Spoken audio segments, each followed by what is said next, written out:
Good afternoon, YouTube. I am Flightsimguy, and today I'm playing DCS World 2.0 Alpha. And today what I'm going to do is take the L-39 Albatross up for a check ride. Before I get started with this, I want to say thanks to everyone that has subscribed to my channel over the last 2 weeks. I really appreciate it. It was totally unexpected, a very big surprise. And what happened was, I went to Flightsimguy, and that was it. I took some videos, posted them, and my subscriber base almost doubled. I was totally not expecting that. I was just going, to hang out with other folks in the flight sim community and have some fun. While I was there, I just took some videos and uploaded them, and the response has been absolutely fantastic, and I really appreciate it. I do feel a little bit somewhat of extra pressure to do a better job with my videos now that I have extra subscribers. So I'll definitely do my best to put up some good content, and if anyone sends any feedback with regards to what they see or what they'd like to see, I'd really appreciate it. That'll give me ideas for future episodes. Now, with regards to what we're doing today, this is the L-39 Albatross. My buddy Belgeode, by the way, we do a lot of stuff on the flight sim together and whatnot. Actually, we grew up together. Our families were, door-to-door neighbors back in Jamaica where we grew up, and we also went to the same school, and that's why a lot of our our lives ran in parallel. And in recent years we reconnected.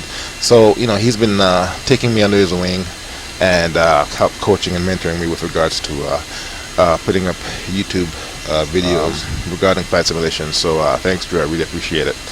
Anyway, as I was saying, the L-39 Albatross, what we have here, this is a semi-study sim. The cockpit here, unlike the stock and all the DCS planes, this cockpit is fully interactive. It's a virtual cockpit.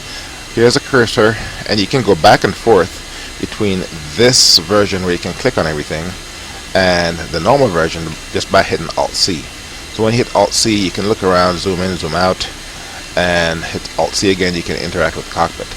The L-39 Albatross is a Czech plane. It's a trainer, and its main purpose is to train their fighter pilots. Let's take a look at it from the outside. So here it is right here. It's just a very, very simple plane. It's a lot of fun to fly. I've taken it up once before. And today I'm just going to go ahead and take it up, do some basic aerobatic maneuvers, and land again. I'm at Nellis Air Force Base. That's a big difference between DCS 2.0 Alpha and DCS 1.5 stable. Is 2.0 has the Nevada test range.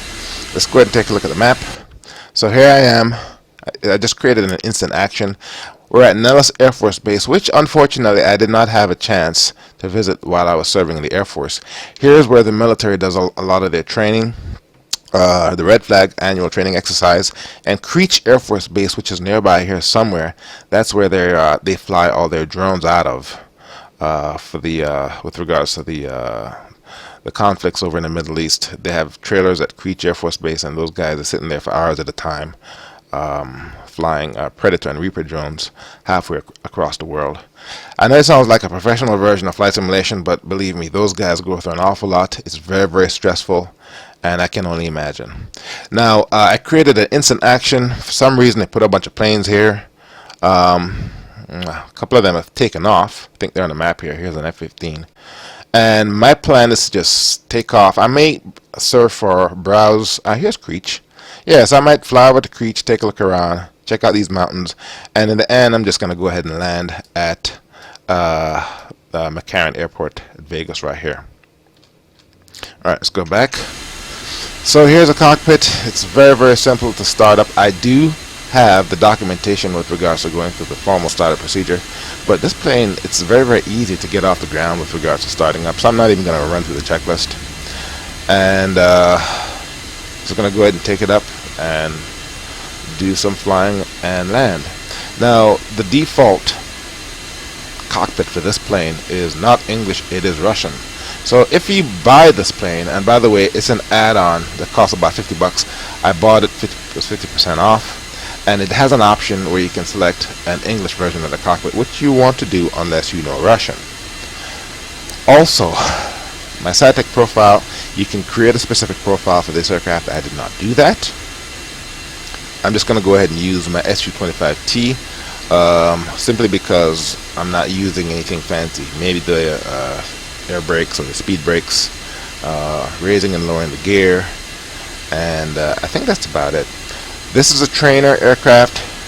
For this particular flight, I'm not carrying any weapons, but there are pylons under the wings where you can customize missions and carry a basic air-to-air and air-to-ground weaponry.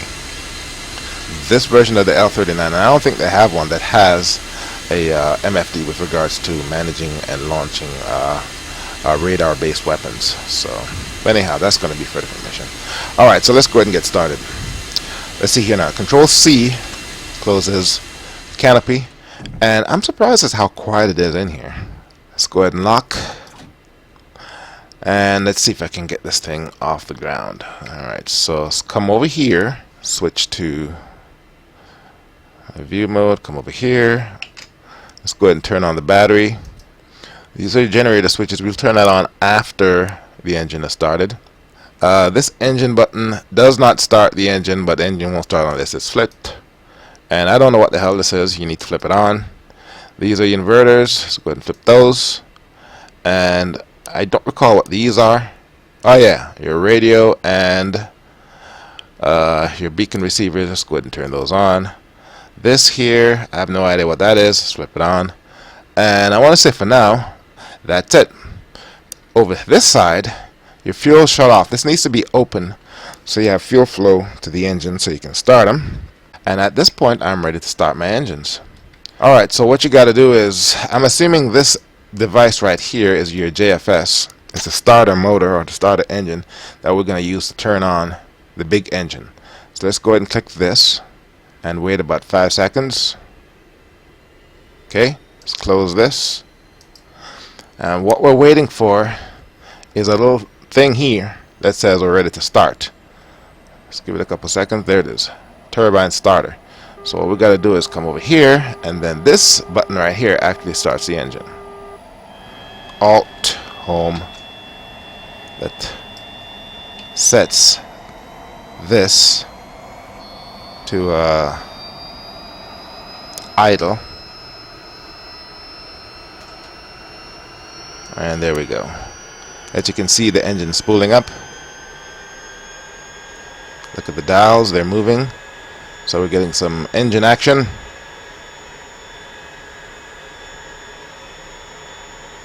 And I think we're in business. Okay, so some of the lights are off, so now we've got to take care of the remaining lights. Let's go ahead and turn on our generators. It's drawing from the wingtip tanks. That's fine. And this is for air conditioning. Move that up. That's going to get rid of this light. And it says dangerous altitude. We need to set our radar altimeter. We're not going to be flying in the clouds or whatnot, but this is for our minimums. Let's go ahead and set it to about where's my radio altimeter? It's right here. Let's go ahead and set it to about 40 meters, which is about 150 feet. So the fact that this is flashing is fine, and it's drawing from the wingtip tanks. We want to drain those tanks first before we go to the main tanks. Now, with regards to the rest of this cockpit, we're relatively intelligent simmers. We can figure out what they are. This one here is our compass, artificial horizon, vertical speed indicator. This here is your speed. This is in kilometers per hour. This little green arc is the speed that you want when you're either landing or taking off. So when I take off, I want to make sure that I'm at least in this arc, if not a little bit higher, based on how much weight or how much fuel I'm carrying. And this here is your altimeter. Again, this is in meters. Or is it this? No, I'm sorry. This is the altimeter. This is in meters. So once it comes around one time, I'll be at 1,000 feet. Alright, so it's time to go. Let's look at the outside. You can barely see it, but if you look right outside my engines at the back, you can see the heat effect of the engine running. So, all right, now let's take a look. The runway is right in front of me. All I have to do is taxi on the other side of that other L-39, go to the runway and take off. I'm not going to interface with ATC. I'm just going to go ahead and take off. So give it a little gas. Watch my engine spool up. Once that first thing, turn on the other side of there. Okay, come over here. I'm hitting the brakes, which is W, and I'm twisting the rudder, and as you can see, it's a real big pain in the butt. Taxiing this thing is a real pain. One way around this is when you're taxiing, build up enough speed so that you don't need to use differential braking. The air going over your rudder on the tail of the aircraft will be enough to turn the plane, and that kind of helps. Alright, so let's go ahead and position here. Now, according to Bell Geode, and he loves this plane, he's flown it many times on FSX, he's flown it many times on DCS. With this aircraft, when you're taking off, you gotta mash the brake, spool up the engine to about 40%, and then take it all the way to 100%, release the brake, and take off. Also, this engine, from low RPM, takes about 10 seconds to spool up, so landing this can be pretty tricky. Alright, so let's go ahead and get going. Hold down the W and bring the engine up.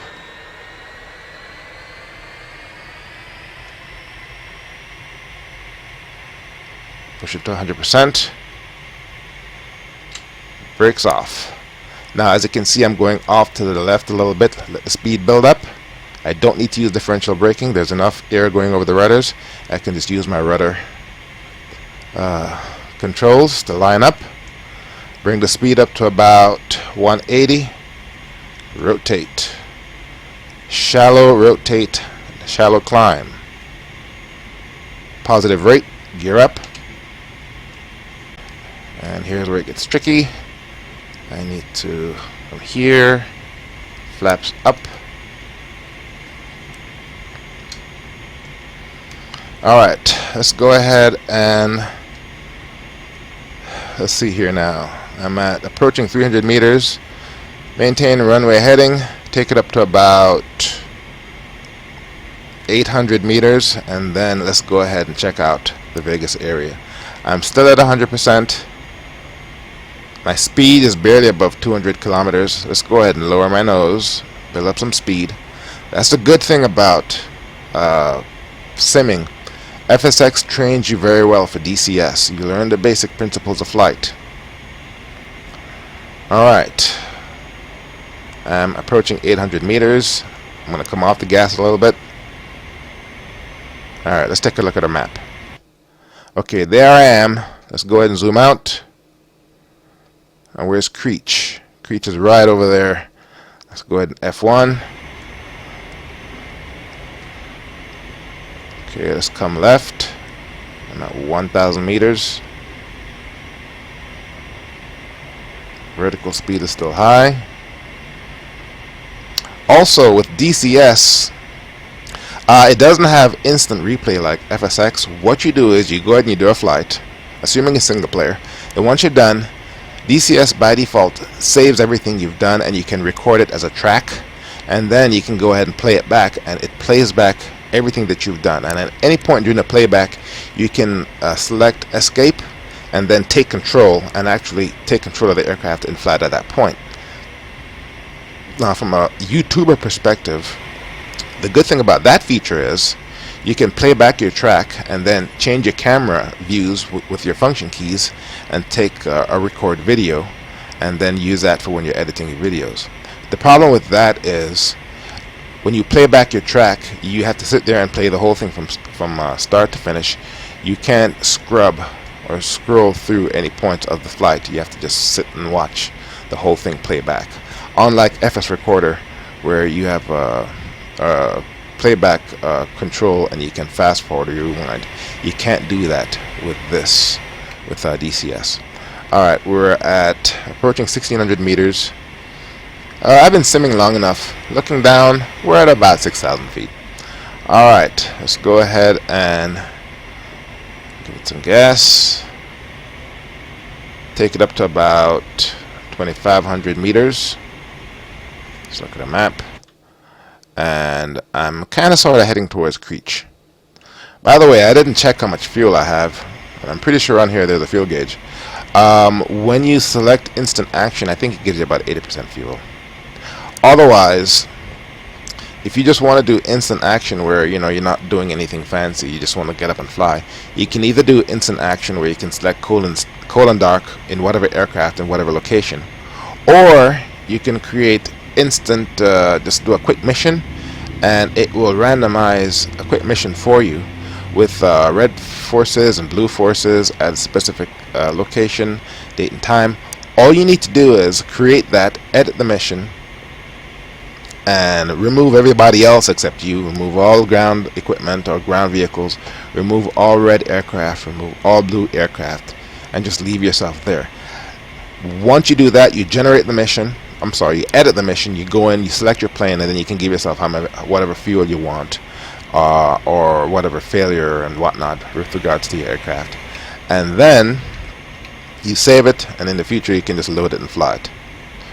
Alright, so we're at 1,600 feet. Let's come off the gas. Let's look at our map. Alright, I need to come left a little bit to head towards Creech. Also, F2 changes your view. Floating camera from the external. We're looking good. Alright, let's go ahead and do a quick roll from the outside. Come off the gas, pitch nose up, left turn.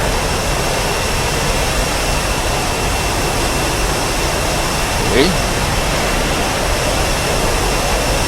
Go back in the cockpit.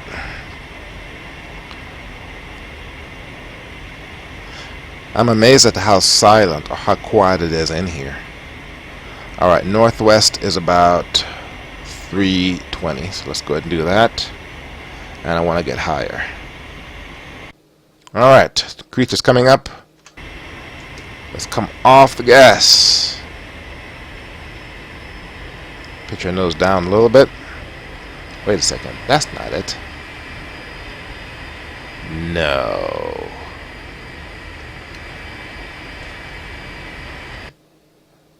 No, that's not it. Let's look from the outside. There's a little facility right down there, but that can't be it.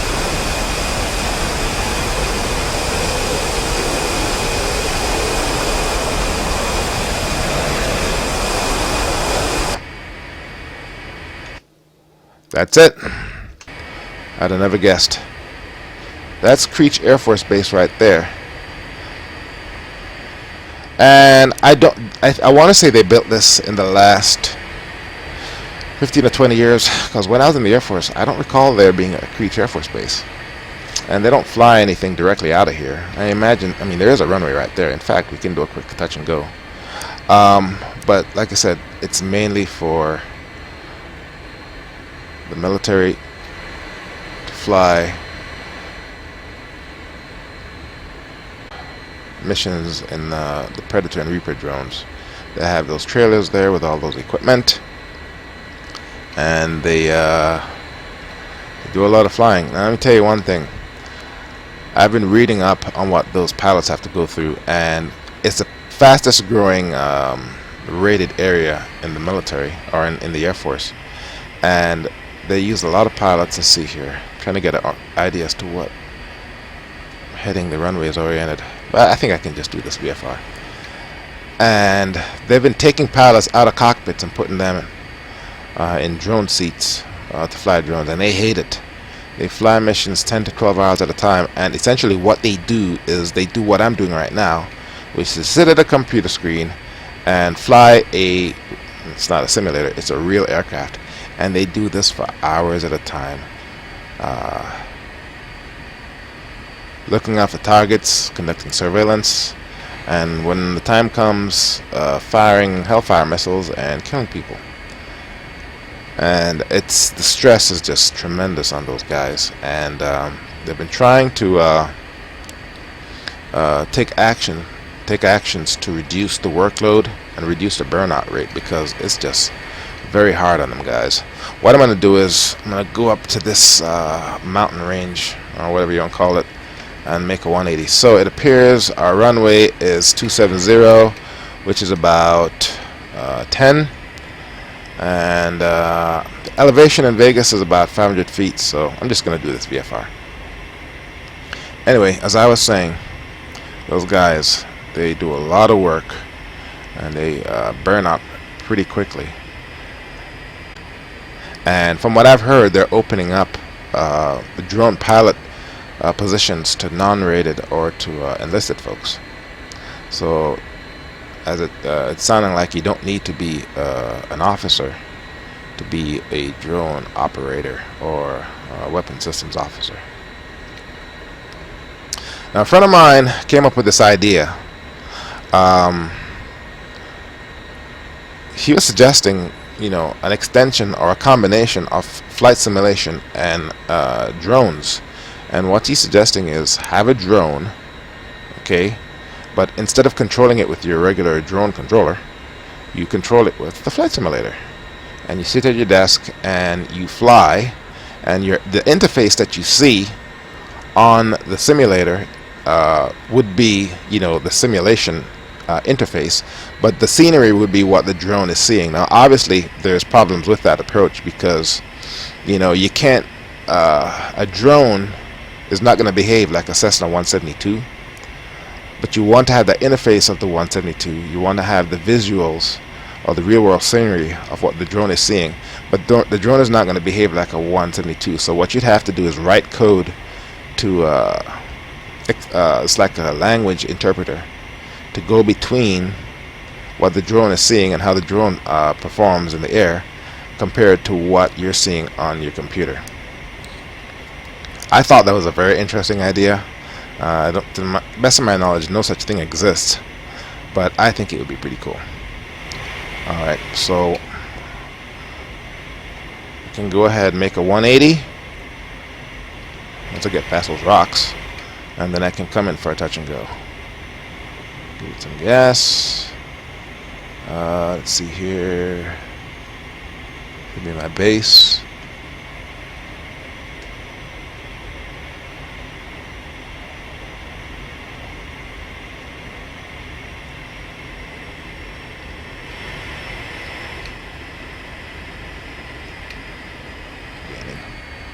And there's a road down there, and there's cars. That's pretty cool.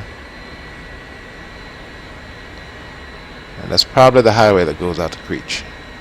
Alright, let's take a look, see where we are. Alright, there's a runway. Okay, let's go ahead and pull back on the stick.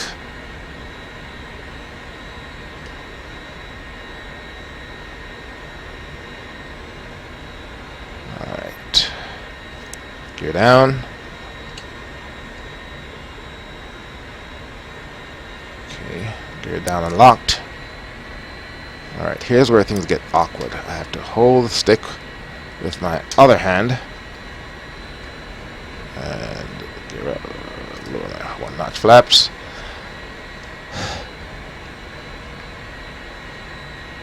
Alright, I'm debating if I don't think I want to give myself full flaps, because I'm just going to do a touch and go.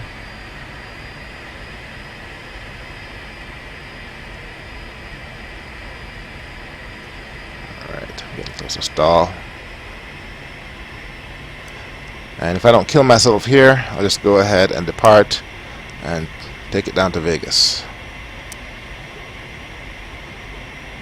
Let's see if there's air traffic control. Yes, there's air traffic control, but I'm not going to use it. Alright, let's take a look how we are from the outside. A bit high.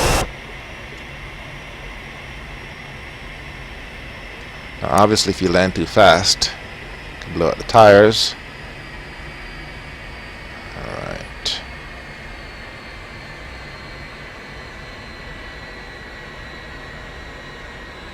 Alright, I got a good profile here.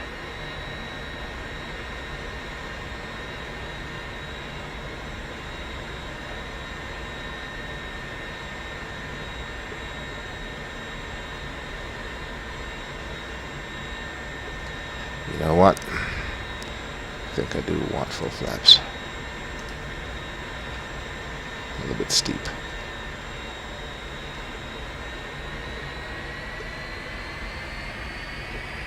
That runway looks long enough.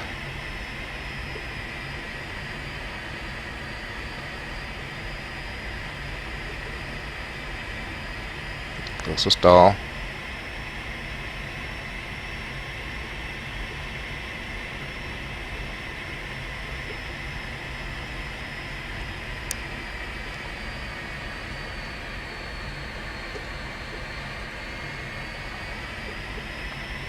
I did a test flight in this thing a couple days ago, and right on short final, it almost fell out of the sky with me, so keep my speed up.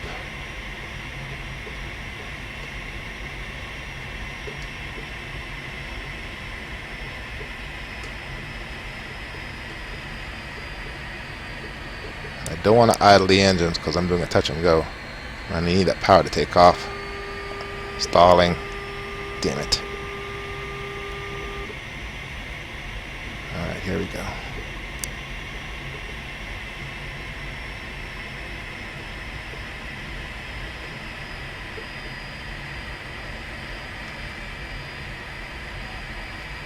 Okay, throttles up. Full power. Rotate.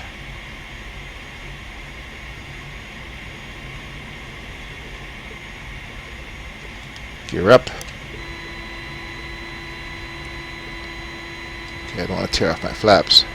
Flaps up. Yeah, landing this thing is tricky. If you're not careful, it'll fall out of the sky with you. Alright. I'm definitely north. I need to go south. So I need to come right. Damn it, I can't see this thing. To about 180.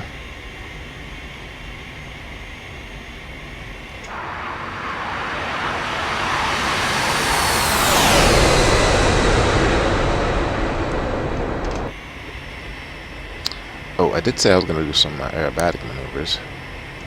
Let's go ahead and try another roll with the engine spool up.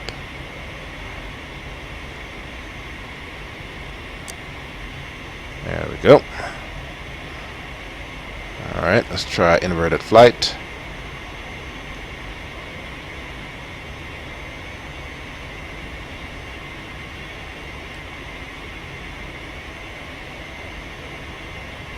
Alright. Not high enough to do a complete loop. See if I can do a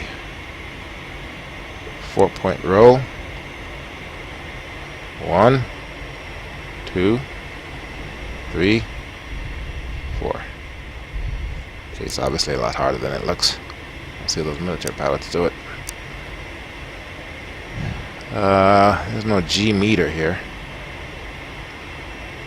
20. Oh.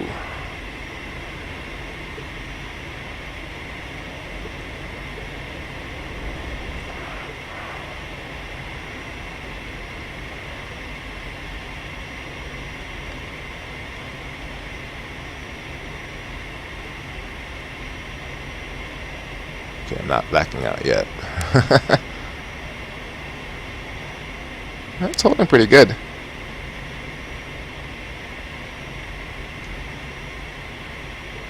Alright, let's go ahead and turn it around.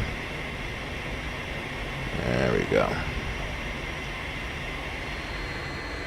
Okay, there's good old Vegas. It's one thing I like about Vegas. The airport is right there by the city. It's like a 5-minute drive.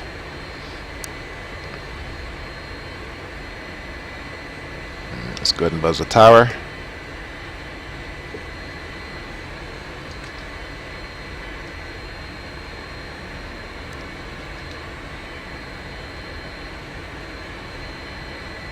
Alright. Now as you can see, on the outside, there's aircraft parked there. But they're not moving, they're just sitting there. But they look good. and there's not a lot of car traffic in the scenery. Alright, let's go ahead and gain some altitude, bleed off some speed, and take it back to Nellis.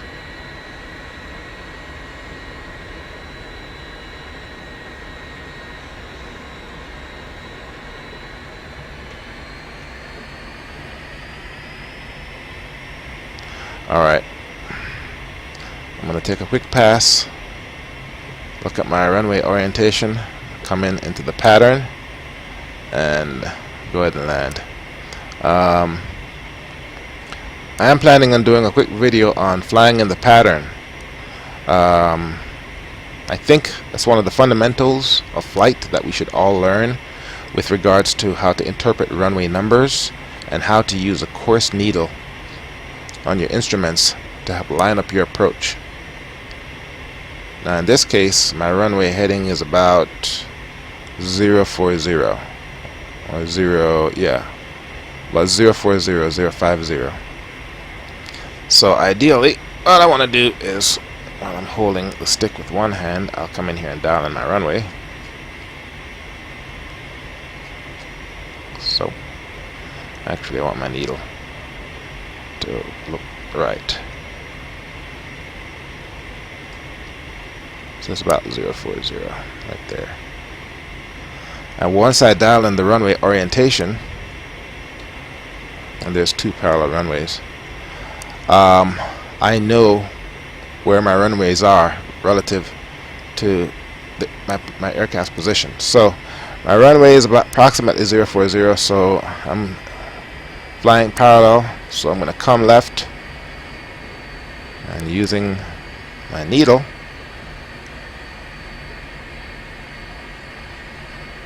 I can tell I'm doing my cross.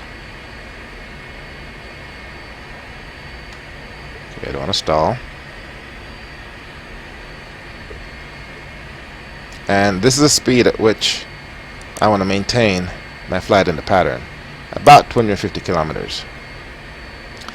My altitude is a little bit high, but I can bleed off some altitude when I make my turn to downwind, which I'm doing right now.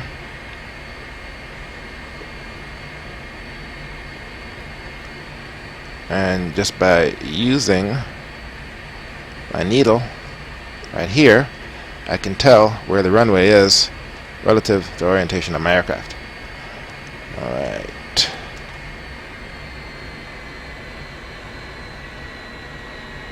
Come left a little bit more. There. So now I'm downwind. And if I look over my shoulder, there's a runway right there.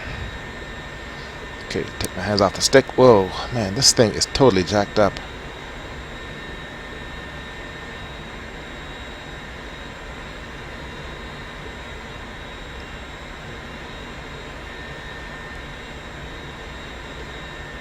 Plane is not, I'm having to hold the stick in all sorts of weird positions just to maintain straight and level flight.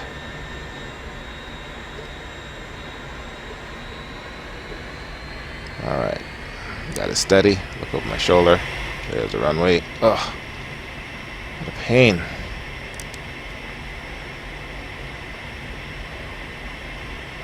Alright, so I'm not going to fly much of a base. I'm just going to go ahead and make a slow U-turn. The final, I'm at about 400 meters. And I want to do this right, so I'm going to give myself some extra distance.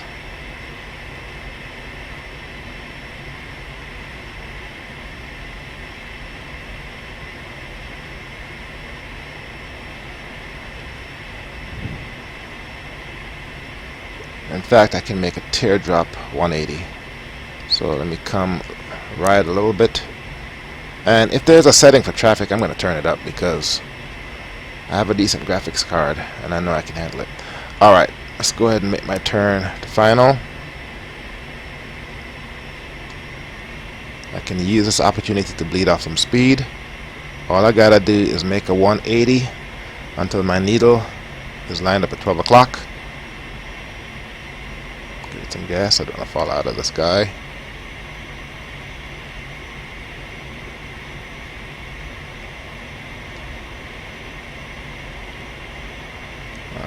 What's happening here? Okay.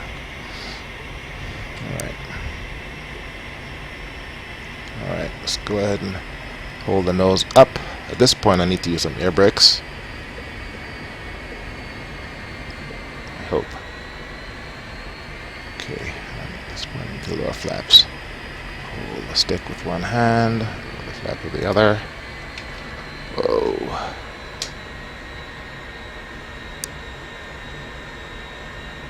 And I'm just going to land. I'm having a hard time keeping the aircraft steady.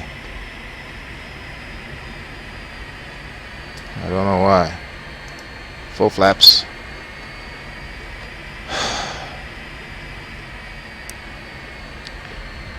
I'm having a very hard time keeping the aircraft steady. Alright, I'm in the zone. Gotta give it gas. Stabilize my approach. More gas.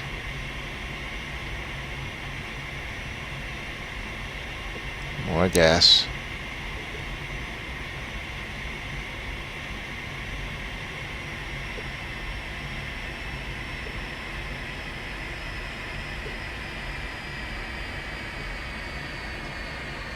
More gas.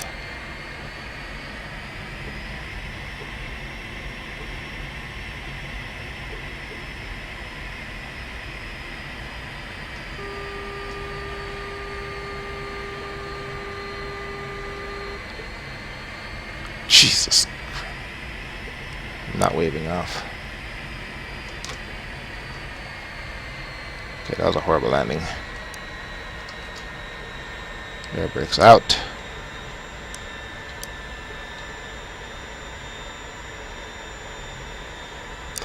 Also, an observation. That was a terrible landing. I'm not sure why my aircraft was so uncontrollable. We'll check in a second. F10, F2. Alright, what do we got? We've got spoilers out. Where are the air brakes? There are the air brakes under there. Aircraft is very, very hard to control, and I want to say it has something to do with my stick setup. It would be nice to figure out where the aileron and rudder trim is. Changing that or being able to adjust that in flight would be a big help, since this thing I don't think has an autopilot. Flaps up during taxi.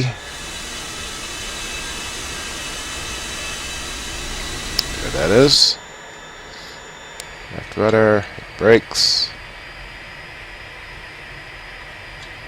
What you got to do is you got to get the thrust setting just right.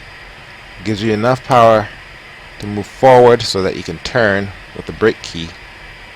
This wouldn't be an issue if you're using rudder pedals, but I'm not.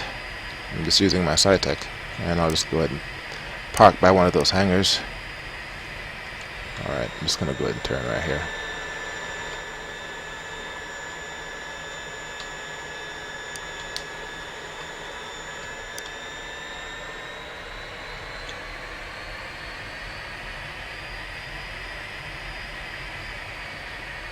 We'll set her down.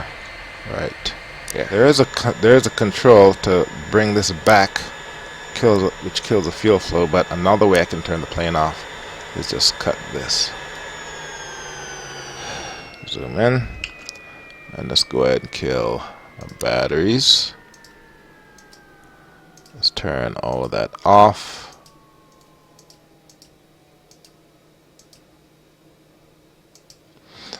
And let's turn off. Actually, I never had the flicker on the light. Shame on me. Okay. Alt end. There it is. Okay. And last but not least, let's see. Control C.